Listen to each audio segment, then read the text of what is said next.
بسم اللہ الرحمن الرحیم۔ ایک معتبر روایت میں یہ بیان کرتی ہے کہ اس وقت حضرت فاطمہ رضی اللہ تعالی عنہا کی عمر مبارک 5 برس تھی کہ حضرت ختیجہ رضی اللہ تعالی عنہا کے رشتہ داروں میں کسی بچے کی شادی کی تقریب کا انعقاد ہونے والا تھا۔ حضرت ختیجۃ الکبریٰ کے ذہن میں خیال ابھرا کہ بچے اچھے اچھے کپڑوں میں ملبوس ہوں گے۔ حضرت فاطمہ الزہرا رضی اللہ تعالی عنہا کے لیے بھی چند ایک اچھے ملبوسات اور کچھ زیور کا بندوبست کر لیا جائے، لہٰذا آپ نے ایسا ہی کیا۔ جب شادی میں شرکت کرنے کی گھڑی آن پہنچی تب حضرت ختیجہ رضی اللہ تعالی عنہا بڑے چاؤ کے ساتھ وہ ملبوسات اور زیور حضرت فاطمہ رضی اللہ تعالی عنہا کو پہنانے لگیں، تو انہوں نے کہا کہ امی جان، میں یہ ملبوسات اور زیور و زیب تن نہیں کروں گی، مجھے تو محض وہی لباس پاتا ہے جیسا آپ اور والدہ مائدہ پہنتے تھے۔ حضرت ختیجہ رضی اللہ تعالی عنہا نے جب بیٹی کی دور اندیش طبیعت دیکھی تو گلے لگا لیا، اور ماں بیٹی نے سادہ لباس میں ہی شادی میں شرکت کی۔ حضرت امام جلال الدین سیوطی حضرت عبداللہ بن عباس رضی اللہ تعالی عنہ سے روایت نقل فرماتے ہیں کہ رسول کریم صلی اللہ علیہ وسلم کی بعثت کی ابتدائی زمانے میں ایک دن ابو جہل لعین نے حضرت فاطمہ رضی اللہ تعالی عنہا کو کسی بات پر تھپڑ مار دیا۔ کم سن بچی روتے ہوئی حضرت نبی کریم صلی اللہ علیہ وآلہ وسلم کے پاس آئی اور ابو جہل کے اس فعل کی شکایت کی۔ آپ صلی اللہ علیہ وسلم نے ارشاد فرمایا کہ بیٹی جاؤ اور جا کر اپنے چاچا ابو سفیان کو ابو جہل کی اس فعل کے بارے میں بتاؤ۔ حضرت سید الفاطمۃ الزہرا رضی اللہ تعالی عنہا حسب حکم ابو سفیان کے پاس پہنچی اور اس سے تمام واقعہ بیان فرمایا۔ ابو سفیان ہنوز دائرہ اسلام میں داخل نہیں ہوئے تھے، لیکن فی الفور معصوم حضرت ختیجہ رضی اللہ تعالی عنہا کے ہمراہ برق رفتاری کے ساتھ چلتے ہوئے اس مقام تک جا پہنچے جہاں پر ابو جہل لعین اپنے اوباش دوستوں کے ہمراہ برجمان تھا۔ ابو سفیان نے وہاں پہنچتے ہی حضرت فاطمہ رضی اللہ تعالی عنہا سے کہا، بیٹی تم بھی اس کے منہ پر اسی طرح تھپڑ رسید کرو جس طرح اس نے تمہارے منہ پر تھپڑ رسید کیا تھا۔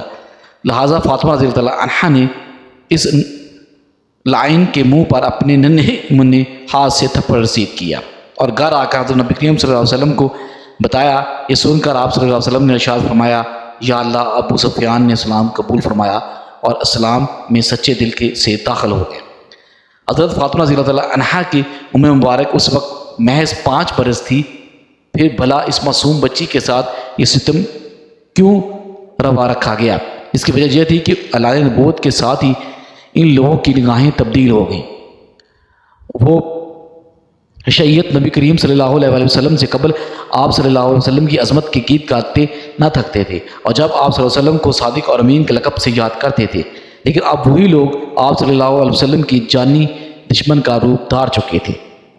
ان حالات میں یہ کس طرح ممکن تھا کہ وہ آپ صلی اللہ علیہ وآلہ وسلم کے اہل خانہ کے ساتھ بہتر سلوک کرتے؟ شعیب ابی طالب سے نجات ملی تو تھوڑے ہی عرصے ہوا تھا کہ حضور کریم صلی اللہ علیہ وسلم کے مہربان چاچا حضرت ابو طالب وفات پا گئے۔ بیان کیا جاتا ہے کہ یہ واقعہ نبوت کے 10ویں سال شوال کے مہینے میں پیش آیا۔ ابن جزار رحمۃ اللہ علیہ نے فرمایا کہ آپ صلی اللہ علیہ وسلم کی ہجرت سے 3 برس قبل حضرت ابو طالب نے وفات پائی۔ ابھی چچا کے غم کا زخم ہرا تھا کہ حضرت ختیجہ الکبریٰ رضی اللہ تعالی عنہا علیل ہو گئیں۔ اللہ کے محبوب صلی اللہ علیہ وسلم کی مبارک آنکھیں آنسوؤں سے لبریز ہو گئیں، اور آپ صلی اللہ علیہ وآلہ وسلم نے آنسو بہاتے ہوئے دعائے خیر فرمائی اور فرمایا کہ اے میرے شفیق و غمسار، جدائی کی گھڑیاں آن پہنچی ہیں، اے ملکہ بہشت بری، جنت تمہارا انتظار کر رہی ہے۔ حضرت ختیجہ رضی اللہ تعالی عنہا نے عرض کیا، یا رسول اللہ صلی اللہ علیہ وسلم، مجھے اپنی موت کا کوئی غم نہیں، مگر غم تو یہ ہے کہ آپ صلی اللہ علیہ وسلم کی سایہ عاطفیت سے محروم ہو جاؤں۔ حضرت نبی کریم صلی اللہ علیہ وسلم کی آنکھیں آنسوؤں سے لبریز ہو گئیں۔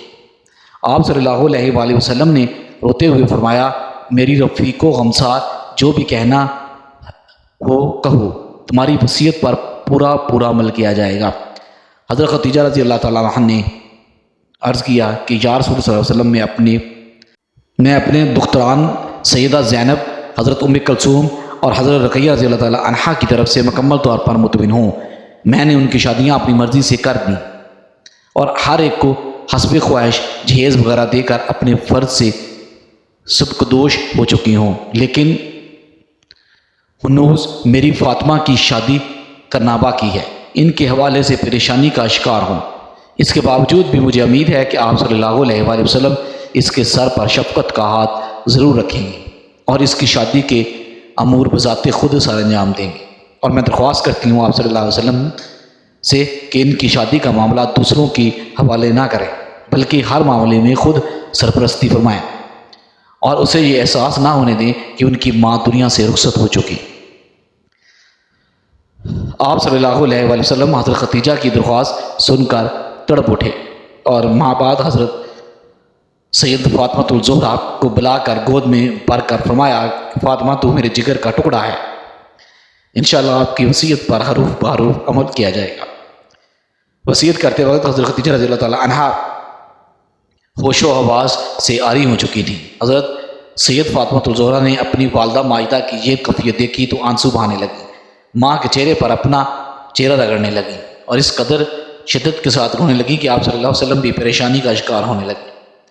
حضرت فاطمہ رضی اللہ تعالیٰ عنہا ماں کی کیفیت دیکھ کر اس قدر روتی ہیں کہ دنیا میں کوئی دوسرا اس قدر نہیں رویا۔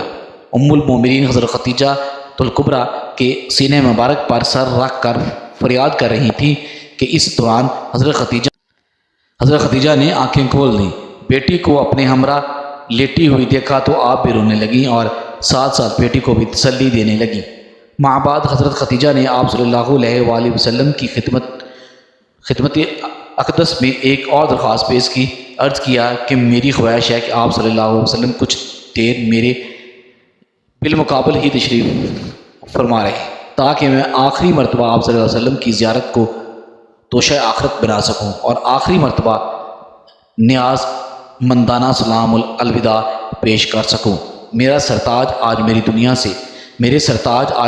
سے تو رخصت ہونا ہی ہے، مگر آپ صلی اللہ علیہ وسلم سامنے ہوں گے تو جان بآسانی نکل جائے گی اور موت کے احساس میں کمی واقع ہو جائے گی۔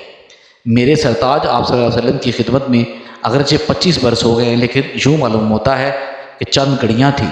آپ صلی اللہ علیہ وسلم کی رفاقت کی نظر ہوئیں، اب بھی علیحدگی مقدر بن چکی ہے۔ میری درخواست ہے کہ یوم قیامت مجھے اپنے دامن رحمت میں جگہ دینا اور بارگاہ الہی میں میری شفاعت فرما کر میری مشکلات حل فرمانا۔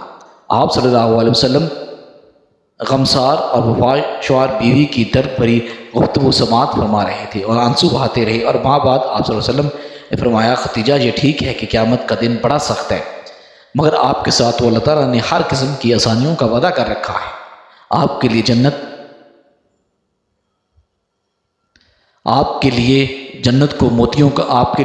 میں موتیوں کا محل ہے۔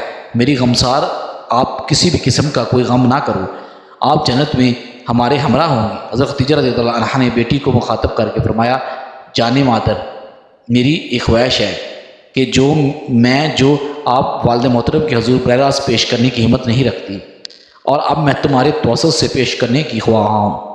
حضرت فاطمہ رضی اللہ عنہا نے والدہ محترمہ کی خدمت میں عرض کیا، امی جان حکم فرمائیں، میرے بابا جان آپ کی ہر خواہش کی تکمیل فرمائیں۔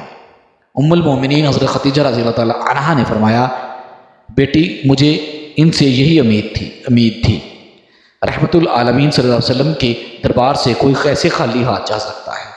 میری خواہش ہے کہ میرے وصال کے بعد رسول صلی اللہ علیہ وسلم میرے کفن کے لیے وہ چادر عنایت فرما دیں جو آپ صلی اللہ علیہ وسلم نزول وحی کے وقت شانہ اقدس پر ڈالا کرتے تھے، کہ اس مقدس چادر کے صدقے حق تعالیٰ مجھ پر برکت نازل فرمائے۔ گفتگو کا سلسلہ جاری تھا کہ اللہ کے محبوب حضرت محمد صلی اللہ علیہ وسلم تشریف لے آئے۔ حضرت فاطمہ رضی اللہ تعالیٰ عنہا نے والدہ کی خواہش آپ صلی اللہ علیہ وسلم کی بارگاہ میں پیش کر دی۔ آپ صلی اللہ علیہ وآلہ وسلم کی آنکھوں سے آنسو بہنے لگے اور اپنے مقدس کندھوں سے چادر اتار کر بیٹی کے حوالے کرتے ہوئے فرمایا کہ یہ چادر اپنی ماں کو دکھا دو تاکہ ان کا دل راضی ہو جائے۔ حضرت زینب رضی اللہ تعالیٰ عنہا کو بھی اطلاع کر دی گئی۔ حضرت رقیہ رضی اللہ تعالیٰ عنہا حضرت عثمان رضی اللہ تعالیٰ عنہا کے ساتھ ہجرت کر کے حبشہ گئی ہوئی تھی۔ حضرت زینب رضی اللہ تعالیٰ عنہا آئیں تو وہ بھی ماں کے سینے سے لپٹ گئیں۔ اللہ کے محبوب صلی اللہ علیہ وآلہ وسلم اپنی وفات شوہر بیوی کی جدائی کے غم میں بہت پریشانی کے عالم میں تشریف فرما تھے۔ چند روز قبل ایک عظیم محسن حضرت ابو طالب داغ جدائی دے چکے ہیں اور اب ایک دوسری محسنہ کے داغ جدائی کا صدمہ جھیلنا ہے۔ حضرت خدیجہ رضی اللہ تعالیٰ عنہا کی حسرت بھری نظریں آپ صلی اللہ علیہ وسلم کے چہرے مبارک کا طواف کر رہی تھیں۔ کبھی کبھی بچیوں کے سروں پر شفقت بھرا ہاتھ پھیر لیتی ہیں اور پھر سب کے دیکھتے ہی دیکھتے آپ جنت الفردوس میں سدار گئیں۔ حضرت خدیجہ رضی اللہ تعالیٰ عنہا دکھ درد اور مصائب کی ہر گھڑی میں آپ صلی اللہ علیہ وسلم کا مکمل ساتھ دیتی تھی۔ حضرت ابو طالب اور حضرت خدیجہ رضی اللہ تعالیٰ عنہا آپ صلی اللہ علیہ وسلم کے دو ایسے ہمدرد ساتھی تھے کہ ان کی وفات کا آپ صلی اللہ علیہ وسلم کو نڈال اور غمگین کر دیا۔ اس کے ساتھ ساتھ قریش کی اظہار ثانیوں میں بھی اضافہ ہونے لگا۔ ایک مرتبہ آپ صلی اللہ علیہ وسلم کہیں جا رہے تھے کہ کسی بدبخت نے بہت سا کچرا اٹھا کر سر مبارک پر ڈال دیا۔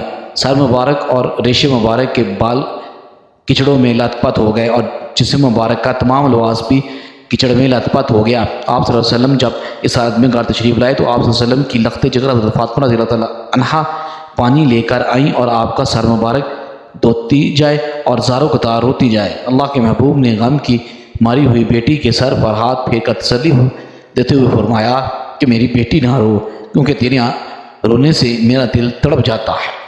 میری بیٹی حق تعالیٰ تیرے والد کا خود حامی و ناصر اور مددگار ہوگا اور حفاظت فرمائے گا۔ اے میری پیاری بیٹی صبر کرو، کیونکہ اللہ تعالیٰ صبر کرنے والوں کے ساتھ ہے۔ نیچے کامنٹ باکس میں ایک بار اللہ کا نام ضرور لکھیں۔ تو ملتے ہیں ایک نئی ویڈیو میں۔ اللہ حافظ۔